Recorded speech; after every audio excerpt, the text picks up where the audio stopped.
સૌપ્રથમ વાત કરીએ તો ચાઇનીઝ દોરીએ યુવતીનો ભોગ લીધો છે। નડિયાદના વાણિયાવાડથી ફતેપુરા જવાના રોડ પરનો આ બનાવ છે, જેમાં એક્ટિવા પર જતી યુવતીના ગળામાં ચાઇનીઝ દોરી આવી 25 વર્ષની યુવતીનું ગળું ચાઇનીઝ દોરીથી કપાયું છે। ત્યારે ચાઇનીઝ દોરીને કારણે યુવતીનું કમકમાટી ભર્યું મોત થયું છે। ઉલ્લેખનીય છે કે ચાઇનીઝ દોરીના વેચાણ પર આટલો પ્રતિબંધ છે, છતાં પણ ચાઇનીઝ દોરી મળી રહી છે। આ વિશે વધુ માહિતી મેળવી અમારા સંવાદદાતા સંદીપ રાજપૂત પાસેથી। સંદીપ, જે રીતે ગુજરાતમાં અને ભારતભરમાં ચાઇનીઝ દોરીના વેચાણ પર પ્રતિબંધ છે, છતાં પણ લોકો ચાઇનીઝ દોરી ખરીદી રહ્યા છે, ચાઇનીઝ દોરીનું વેચાણ પણ થઈ રહ્યું છે અને આ રીતે મોત પણ થઈ રહ્યા છે। શું વધુ માહિતી?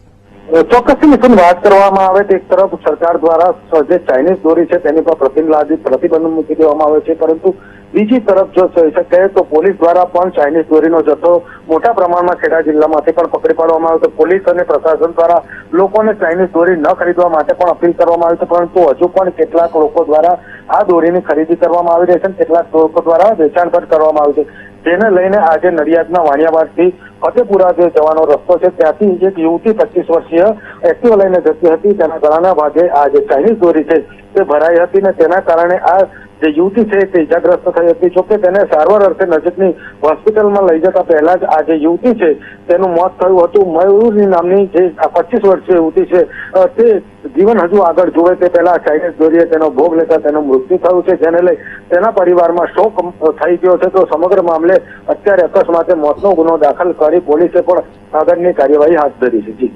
આભાર સંદીપ, માહિતી આપવા બદલ।